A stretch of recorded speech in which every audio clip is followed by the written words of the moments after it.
मैं आपके सामने एमकॉम फर्स्ट ईयर का टॉपिक कैपिटल बजटिंग लेके आई हूँ।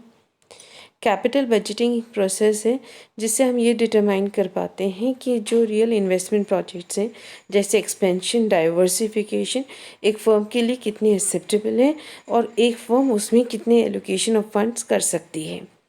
जो कैपिटल बजटिंग प्रोसेस है ये कंसिस्टेंट है with the ultimate objective of financial management, that is maximization of the wealth of the share holders, और उसे ड्यू इम्पोर्टेंस भी देता है।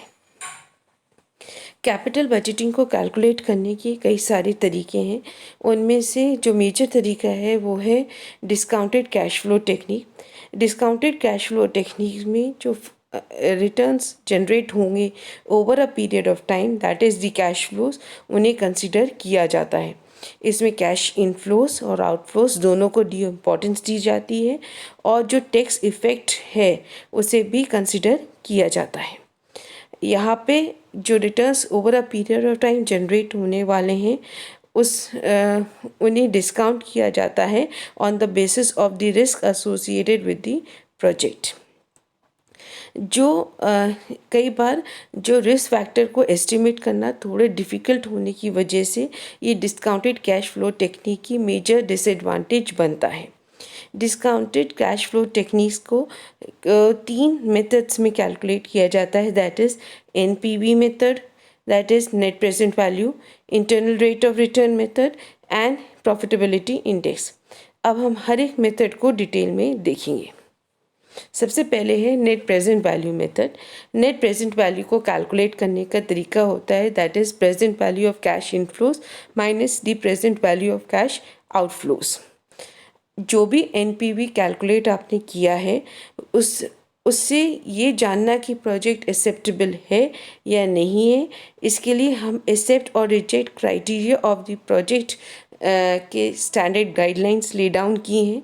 अगर एनपीवी की वैल्यू ग्रेटर देन और इक्वल टू 0 है तो प्रोजेक्ट एक्सेप्टेबल माना जाता है, अदरवाइज प्रोजेक्ट को रिजेक्ट कर दिया जाता है। एनपीवी मेथड की कुछ स्ट्रेंथ्स हैं और कुछ वीकनेसेस हैं। सबसे पहले है कि इसे इजीली आप इंटरप्रेट कर सकते हो और इजीली जो भी आपने कैलकुलेशन किया है उसका आसानी से निष्कर्ष निकाला जा सकता है। The change in the project, जो भी वेल्थ चेंज हो रहा है प्रोजेक्ट में एक्सेप्टेड है या नहीं है वो एस्टिमेट किया जा सकता है। एक्सेप्टेंस और रिजेक्शन क्राइटेरिया हमारे फाइनेंशियल ऑब्जेक्टिव के साथ कंसिस्टेंट है। बहुत ही स्ट्रेट फॉरवर्ड मेथड है कैलकुलेशन का। मगर जो 2 मेजर वीकनेसेस हमें देखने को मिलती हैं वो है कि आपको फाइनेंसेस की करेक्ट नॉलेज होनी चाहिए। दूसरा, अगर आपने एनपीवी मेथड को कैलकुलेट करने में गलती कर दी तो ये पूरी तरह से पॉसिबिलिटी है कि आप गलत चॉइस करोगे जब आप कैपिटल रैशनिंग करोगे। और कैपिटल रैशनिंग क्या होती है इसे हम लेटर ऑन पोर्शन में पार्ट में डिस्कस करेंगे।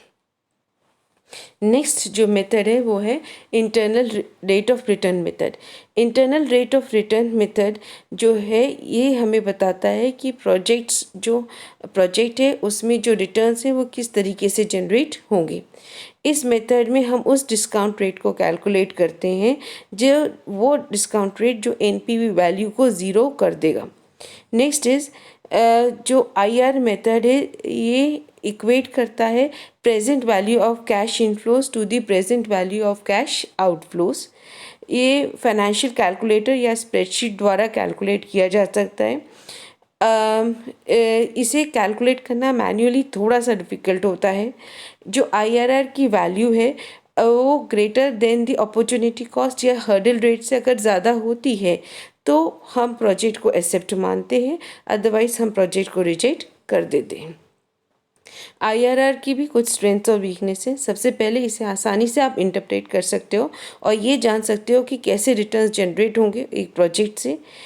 ये पूरी तरह से कंसिस्टेंट है विद दी हमारे फाइनेंशियल ऑब्जेक्टिव। मगर जो वीकनेसेस हैं उसमें सबसे पहली वीकनेस एनपीवी जैसी कि आपको फाइनेंसेस की पूरी तरह से नॉलेज होनी चाहिए। दूसरी, आपका कैलकुलेशन पार्ट थोड़ा डिफ़िकल्ट होने की वजह से आपको फाइनेंशियल कैलकुलेटर की ज़रूरत पड़ेगी इसे कैलकुलेट करने के लिए। नेक्स्ट, मेथड है profitability index method. Profitability index method को कैलकुलेट करने का तरीका होता है, जो भी आपने कैश आउटफ्लो किया है उसके बाद आपका जितना भी इनफ्लो जनरेट हो रहा है उस इनफ्लो को आप ऐड अप करोगे और उसे डिवाइड करोगे विद द इनिशियल इन्वेस्टमेंट्स। जो हमारे प्रॉफिटेबिलिटी इंडेक्स है ये हमेशा पॉजिटिव नंबर्स में एक्सप्रेस की जाती है, और जब प्रॉफिटेबिलिटी इंडेक्स से जो वैल्यू एस्टिमेट हुई है अबाउट द एक्सेप्टेबिलिटी और रिजेक्शन ऑफ द प्रोजेक्ट, उसका क्राइटेरिया होता है कि अगर प्रॉफिटेबिलिटी इंडेक्स ग्रेटर देन या इक्वल टू 1 है तो इन्वेस्टमेंट एक्सेप्टेबल है, otherwise you reject the investments. Strength और वीकनेसेस की बात करें तो प्रॉफिटेबिलिटी इंडेक्स काफ़ी आसान है कैलकुलेट करने में और इंटरप्रेट करने में, काफ़ी स्ट्रेट फॉरवर्ड मेथड है। कैपिटल रेशनिंग के समय बहुत ही ज़्यादा उपयोगी माना जाता है। शेयर होल्डर्स की वेल्थ को मैक्सिमाइज करने में पूरी तरह से कंसिस्टेंट है। नेक्स्ट है जो वीकनेसेस हैं वो बाकी सारे मेथड्स की तरह इसमें भी है, वो है requires the knowledge of finances, finances की नॉलेज होनी चाहिए। नेक्स्ट इज इसमें it is possible that the profitability index can not be used if the initial cash flow is an inflow. अगर इनिशियल कैश फ्लोज इनफ्लोज हैं तो आप profitability index को use नहीं कर सकते। नेक्स्ट हम बात करते हैं कंक्लूजन और समरी की, जो अभी तक हमने पढ़ा।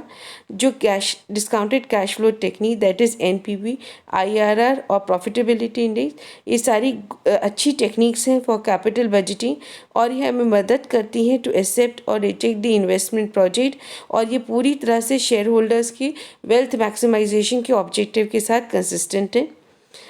अब कई बार हम एक टेक्निक को कई बार जब हम इनमें इंडिविजुअली एस्टिमेट करते हैं तो हर एक टेक्निक हर जगह अप्लाई नहीं की जा सकती। कुछ टेक्निक्स किसी एक पर्टिकुलर डिसीजन के लिए बहुत अच्छी हैं तो उन्हें अगले प्रोजेक्ट के लिए उनमें कुछ मॉडिफिकेशन करने पड़ेंगे अकॉर्डिंग टू दी सर्कमस्टेंसेस, और उसी हिसाब से हम डिसाइड करेंगे कि कौन सी बेटर टेक्निक होगी फॉर दी नेक्स्ट और दी अपकमिंग प्रोजेक्ट्स। बाकी की जो और डिटेल्ड टेक्निक्स हैं वो हम नेक्स्ट लेक्चर में देखेंगे। Thank you.